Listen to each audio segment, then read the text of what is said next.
गरीब भिखारी ने करोड़पति से कहा, आपकी कार ठीक कर दूंगा। करोड़पति बोला, ठीक कर दी तो मेरी बेटी की शादी तुमसे कर दूंगा। फिर आगे जो हुआ, इंसानियत हिल गई। दूर हट भिखारी, औकात में रह, मेरी कार मत छूना। तुझे पता भी है ये कौन सी गाड़ी है? हाँ सर, ये रॉयस रॉल्स है और मैं आपकी गाड़ी ठीक कर सकता हूँ। तू मेरी गाड़ी ठीक करेगा? साले बड़े बड़े मैकेनिक इसे ठीक नहीं कर सके, तू करेगा। भरोसा करो साहब, मैं ठीक कर दूंगा। ठीक है, अगर तूने मेरी गाड़ी ठीक कर दी तो मैं अपनी बेटी की शादी तुझसे कर दूंगा, और अगर तुझसे गाड़ी ठीक नहीं हुई तो पूरी जिंदगी मेरी गुलामी करेगा। ठीक है, मुझे मंजूर है। मुंबई के मशहूर बिजनेसमैन और सिविल इंजीनियर राजेश मल्होत्रा अपनी luxury international car Mercedes Benz S class में बैठे एक जरूरी मीटिंग के लिए जा रहे थे। ये मीटिंग 50 करोड़ रुपए की डील की थी और देर हो जाने पर गाड़ी रोको। ड्राइवर ने गाड़ी साइड में रोकी। राजेश बाहर उतरे, बोनट खोला, अंदर से धुआं निकल रहा था। राजेश खुद मैकेनिकल नॉलेज रखते थे, उन्होंने सिविल इंजीनियरिंग की थी और गाड़ियों की अच्छी समझ थी।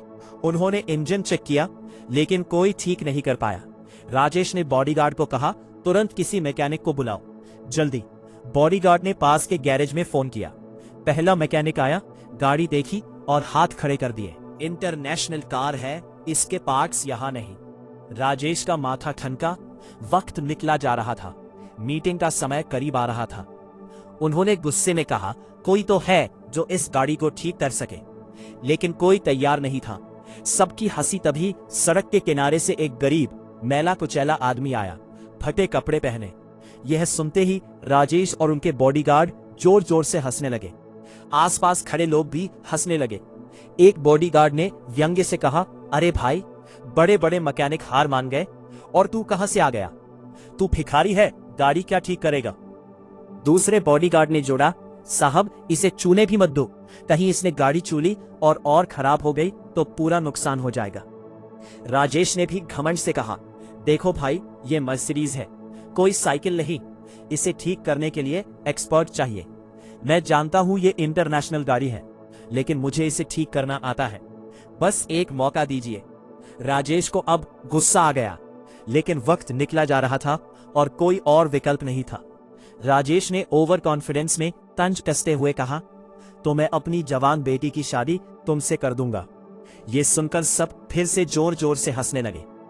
भीड़ में से किसी ने मजाक में कहा, वाह साहब, अब तो मजा आएगा, अमीर की बेटी और गरीब भिखारी की शादी। राजेश को यकीन था कि रमेश ने बोनट पूरी तरह खोली, फिर एक एक करके इंजन के पार्ट्स चेक करने लगा। Spark plug, fuel injector, cooling system, wiring. आसपास खड़े लोग हंस रहे थे, लेकिन रमेश पूरी तरह फोकस था। करीब 20 मिनट बाद रमेश मुस्कुराया, साहब जुगाड़ आता है मुझे, मैं अभी आता हूं। वो भागकर पास के एक कबाड़ खाने में गया। वहां से एक पुरानी टूटी गाड़ी से एक मिलता जुलता पार्ट निकाला, उसे थोड़ा एडजस्ट किया और वापस आया। फिर उसने व राजेश ने शक से गाड़ी स्टार्ट की। बूम, गाड़ी बिल्कुल परफेक्ट चलने लगी। राजेश के होश उड़ गए, बॉडीगार्ड हैरान रह गए। भीड़ में सन्नाटा छा गया। गाड़ी के चलने की आवाज सुनते ही पूरी भीड़ में हलचल मच गई। लोग बॉडीगार्ड चुपचाप खड़े रह गए, जिन्होंने रमेश का मजाक उड़ाया था, अब उनके मुंह बंद थे। तभी भीड़ में से एक आदमी ने जोर से चिल्लाकर कहा, अरे वाह, अब तो साहब की बेटी की शादी इस गरीब से होगी। आपने खुद कहा था ना। अब ये सुनते ही पूरी भीड़ हंसने लगी। लोग तालियां बजाने लगे। हाँ, साहब ने वादा किया था, अब तो बड़ी दावत मिलेगी, अमीर की बेटी और गरीब भिखारी की शादी। वाह, राजेश का चेहरा लाल हो गया। उन्हें अपनी गलती का एहसास हुआ। उन्हें कैसे राजेश ने रमेश का मजाक उड़ाया, कैसे उन्होंने शादी का वादा किया और कैसे रमेश ने गाड़ी ठीक कर दी। उसने तुरंत वो वीडियो इंस्टाग्राम, फेसबुक और ट्विटर पर डाल दिया। कैप्शन था, करोड़पति ने गरीब से कहा, गाड़ी अब देखो क्या होता है। वीडियो तेजी से वायरल होने लगा। कुछ ही घंटों में लाखों व्यूज आ गए। लोग कमेंट करने लगे, वाह, अब तो साहब को वादा पूरा करना ही पड़ेगा। यही तो असली टेस्ट है, अमीर अपना वादा पूरा करेगा या नहीं।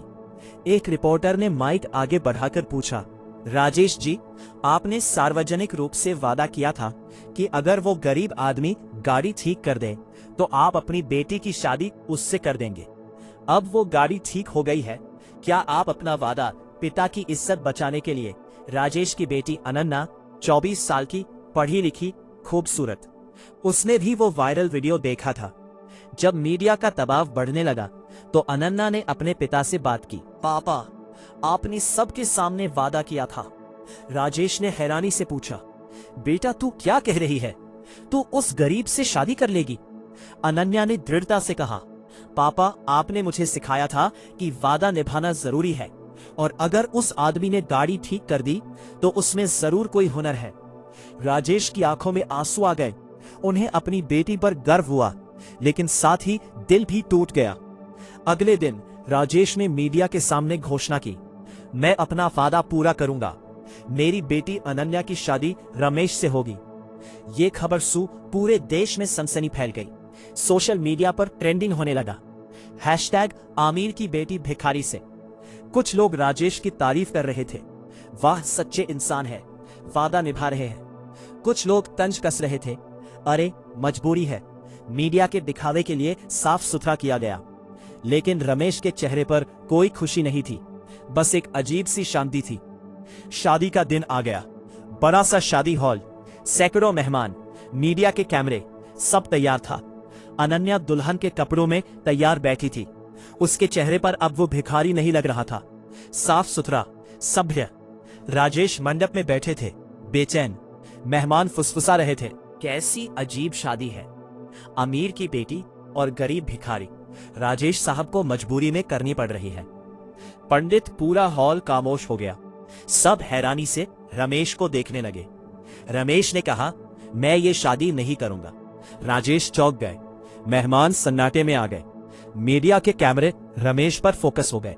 रमेश के, मैं ये शादी नहीं करूंगा कहते ही पर रमेश ने धीरे धीरे मंडप से उतरकर राजेश के सामने खड़े होकर कहा, राजेश साहब, मैं आपकी बेटी से शादी इसलिए नहीं कर रहा क्योंकि ये शादी सच्चे प्यार से नहीं बल्कि मजबूरी से हो रही है।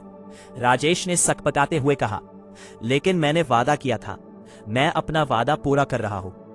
रमेश ने मुस्कुराते हुए कहा, साहब, मैं जानता हूं आप सिर्फ अपनी इज्जत बचाने के लिए ये शादी कर रहे हैं, लेकिन मैं इज्जत के लिए किसी की जिंदगी बर्बाद नहीं करना चाहता। मेरे पिताजी भी एक गरीब मैकेनिक थे। उन्होंने कभी कोई बड़ी दुकान नहीं खोली, कभी अमीर नहीं बने, लेकिन उन्होंने मुझे एक चीज सिखाई, जुगाड़। जब कोई पार्ट नहीं मिलता तो जुगाड़ करके काम निकालना। जब कोई मैकेनिक हार मानने लगता है, आपने मेरी काबिलियत को नहीं देखा, आपने गरीबों को नीचा दिखाने की कोशिश की। राजेश का सिर शर्म से झुक गया। रमेश ने आगे कहा, साहब, मैंने गाड़ी इसलिए नहीं ठीक की कि मुझे आपकी बेटी से शादी करनी थी। मैंने इसलिए ठीक की ताकि आपको लगे मैं कभी गाड़ी ठीक नहीं कर पाऊंगा। लेकिन जब मैंने ठीक कर दी तो आपको अपनी गलती का एहसास हुआ। मैं चाहता था कि आप समझे, गरीब भी इंसान है, उन्हें भी हुनर है, उन्हें भी सम्मान मिलना चाहिए। और मैं यह भी दिखाना चाहता था कि मुझे माफ कर दो। मैंने तुम्हारे साथ बहुत बुरा किया। मैंने तुम्हें सिर्फ तुम्हारे कपड़ों से आंका, तुम्हारी गरीबी से आंका। मैंने तुम्हारी काबिलियत को नहीं देखा। मैं खुद एक इंजीनियर हूं, फिर भी मैं गाड़ी ठीक नहीं कर पाया। लेकिन आज तुमने मुझे बहुत बड़ा सबक सिखाया। रमेश ने राजेश को उठाया, उन्हें गले लगाया।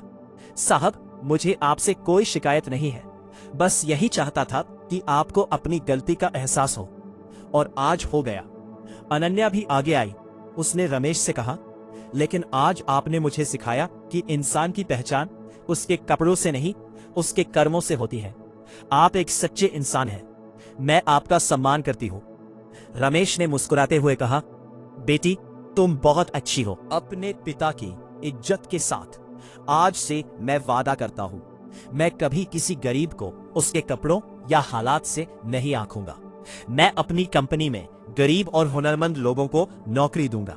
मैं उनकी काबिलियत को पहचानूंगा, उन्हें सम्मान दूंगा।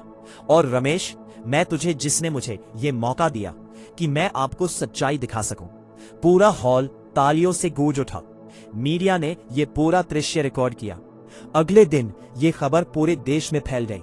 राजेश ने अपना वादा निभाया, रमेश के लिए एक अच्छा गैरेज खोलवाया, उसे सम्मान दिया और राजेश ने सच में गरीबों को नौकरियां देना शुरू किया। रमेश आज एक सफल मैकेनिक है, लेकिन आज भी वो हर गरीब की मदद करता है। और लोगों दोस्तों, ये कहानी यहीं खत्म होती है। एक गरीब मैकेनिक ने साबित कर दिया कि असली ताकत हुनर में है, दिखावे में नहीं। अगर इस कहानी ने आपको प्रेरित किया हो, अगर आपको लगता है कि किसी को भी उसके कपड़ों से नहीं आंकना चाहिए, अगर रमेश की सच्चाई और इंसानियत ने आपके दिल को छुआ, तो इस वीडियो को एक लाइक जरूर करें और कमेंट में लिखें, हुनर ही असली पहचान है। इस कहानी को अपने दोस्तों और परिवार के साथ शेयर करें। दूर तक पहुंचे कि गरीब हो, अगली कहानी का पाठ लेकर। तब तक के लिए मेहनत करते रहिए, हुनर बढ़ाते रहिए, इंसानियत बनाए रखिए। जय हिंद, जय हुनर, जय इंसानियत। अगर आपको मेरी कहानी पसंद है तो लाइक करें, सब्सक्राइब करें और कमेंट करना ना भूलें, ताकि हम आपके लिए एक नई कहानी ला सकें।